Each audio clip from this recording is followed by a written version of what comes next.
কিন্তু প্রশ্ন হলো, যার নামে বিশ্বের সবচেয়ে মর্যাদাপূর্ণ পুরস্কার দেয়া হয় তার নামে এমন তিরস্কার কেন? আলফ্রেড নোবেলকে মৃত্যুর ব্যবসায়ী বলা হয়েছে কেন?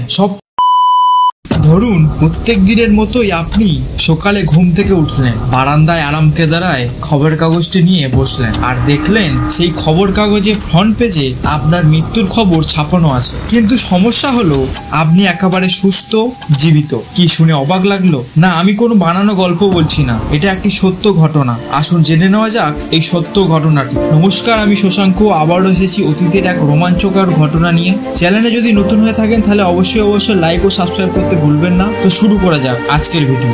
একদিন সকালে ঘুম থেকে উঠে এক বিখ্যাত মানুষ খবরের কাগজে নিজের মৃত্যুর খবর পড়ে অবাক হয়ে গেলেন। তিনি ছিলেন আলফ্রেড নোবেল, হ্যাঁ, যার নামে দেয়া হয় নোবেল পুরস্কার। কিন্তু সমস্যা হলো তিনি তখন একেবারে সুস্থ, জীবিত। 1888 সালে ফ্রান্সের প্যারিসে থাকতেন তিনি। সেই সময় এক বিখ্যাত পত্রিকায় বড় হেডলাইনে লেখা ছিল, the merchant of death is dead, মানে মৃত্যুর ব্যবসায়ী মারা গিয়েছে। নোবেল অবাক হলেন না, কারণ বুঝতে তার বেশি সময় লাগলো না। আসলে মারা গিয়েছিল তার বড় ভাই লুডভিগ নোবেল। রিপোর্টাররা ভেবেছিলেন মারা গিয়েছেন বিখ্যাত আলফ্রেড নোবেল। তবুও নোবেলকে অবাক হতে হলো, সেটা তার মৃত্যুর খবর শুনে না, রিপোর্টের ধরন দেখে। ইউরোপের অনেক নামী পত্রিকাও পরপর একই সুর মেলায়, পুরো ইউরোপ জুড়ে তার মৃত্যুর সংবাদ। আর সঙ্গে প্রত্যেকটা রিপোর্টেই যেন শাস্তি ও তিরস্কার। প্রত্যেকটি খবরেই বিশ্লেষণ দৃষ্টিতে লেখা হয়েছে আলফ্রেড নোবেলের কুকুরটির ইতিহাস। কিন্তু প্রশ্ন হলো, যার নামে বিশ্বের সবচেয়ে মর্যাদাপূর্ণ পুরস্কার দেয়া হয় তার নামে এমন তিরস্কার কেন?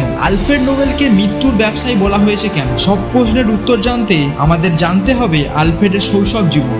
বিখ্যাত সাহিত্যিক ভিক্টর হুগো আলফ্রেড নোবেলকে উপাধি দিয়েছিলেন ইউরোপের সবচেয়ে ধনী ব্যাচেলার। সেই আলফ্রেড নোবেলের শৈশবের গল্পটা একদম অন্যরকম। নোবেল জন্ম নিয়েছিলেন একেবারে দরিদ্র ঘরে। পেটের ক্ষুধা মেটাতেই দিন আনতে বান্দা ফোড়ায় অবস্থা। পূর্বপুরুষেরা সব দরিদ্র কৃষক। বাবা ইমানুয়েল নোবেল ছিলেন ইঞ্জিনিয়ার, যুদ্ধাস্ত্র তৈরি করতেন আর নতুন নতুন বিস্ফোরক আবিষ্কার করতেন। কখনো তার পকেট ভারী, কখনো ফাঁকা। পকেটের পীড়া নিয়েই একটু একটু করে বেড়ে উঠলেন আলফ্রেড নোবেল। ইমানুয়েল 1842 সালে পুরো পরিবার নিয়ে চলে গেলেন রাশিয়ায়। সেখানেই পেটের পীড়া নিয়ে শুরু হলো আলফ্রেডের নতুন জীবন। প্রতিষ্ঠানিক শিক্ষা কখনো কপালে জোটেনি তার। বাসায় শিক্ষক রেখে ইতিহাস, বিজ্ঞান, সাহিত্য পাঠ্যচর্চা চলত। আলফ্রেড আরেকটু যখন বড় হলেন তখন বাবার সঙ্গে লেগে গেলেন গোলা বারুদের কারখানা দেখাশোনা।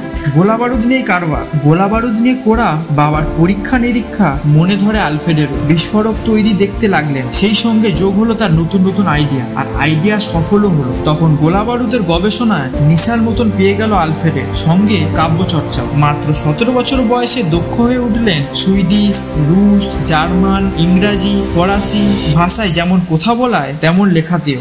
ইমানুয়েলের ব্যবসা ভালো না চলায় চরম অর্থাকষ্টে পড়ল নোবেল পরিবার। অর্থ সংকটও দমাতে পারেনি নোবেলকে। নোবেল ওই দরিদ্রতার মধ্যেও চালিয়ে গেলেন নাইট্রোগ্লিসারিনের গবেষণা আর সঙ্গে সাহিত্য চর্চাও। আর এই গবেষণা এতটাই বিপজ্জনক ছিল, সামান্য নড়াচড়াতেই বিস্ফোরক হতো। গবেষণার সময় ঘটে গেল এক ভয়ানক দুর্ঘটনা। মারা গেলেন ছোট ভাই ইমিল, আহত হলেন নিজে আলফ্রেড। সেখানেই থেমে যেতে পারতেন আলফ্রেড, কিন্তু ইচ্ছা শক্তির কাছে পরাজিত হলো সমস্ত প্রতিকূলতা। দিন রাত পরিশ্রম করে আবিষ্কার করলেন ডিনামাইট। সালটা ছিল 1867 সাল। আর এই ডিনামাইট আবিষ্কারের পর থেকেই আলফ্রেডের নাম পড়ে যায় মৃত্যুর ব্যবসায়।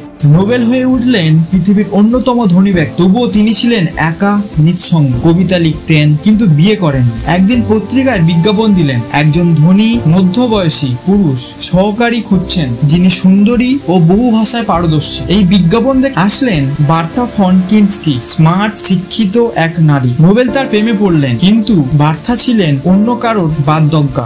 শেষ পর্যন্ত বার্থা চলে গেলেন তার প্রেমিকের সাথে, কিন্তু নোবেলের সঙ্গে বন্ধুত্ব রয়ে গেল আজীবন। বার্থা হয়ে উঠলেন এক যুদ্ধবিরোধী নেত্রী। নোবেল তাকে আর্থিকভাবে সাহায্য করতেন। আর এরপরেই ঘটে সেই বিখ্যাত ঘটনা। ভুল করে পত্রিকায় ছাপানো হয় নোবেলের মৃত্যুর খবর, আর এই ঘটনায় নাড়িয়ে দেয় নোবেলকে। তিনি ভাবলেন, আমি যদি সত্যিই মারা যাই, মানুষ কি বলবে আমার সম্পর্কে? এই উপলব্ধি থেকে জন্ম নেয় এক নতুন স্বপ্ন। 1895 সালে মৃত্যুর ঠিক 1 বছর আগে আলফ্রেড নোবেল লিখে যান তার উইল। তিনি বলেন তার সমস্ত সম্পত্তি দিয়ে গড়া হবে নোবেল ফাউন্ডেশন, আর এই ফাউন্ডেশনের আয় দিয়ে প্রত্যেক বছর দেয়া হবে নোবেল পুরস্কার। বিজ্ঞান, বিজ্ঞান, সাহিত্য, চিকিৎসা আর শান্তির জন্য। 1896 সালে নোবেল যখন মারা যান, তারপর 1901 সালে প্রথমবার দেয়া হয় নোবেল পুরস্কার।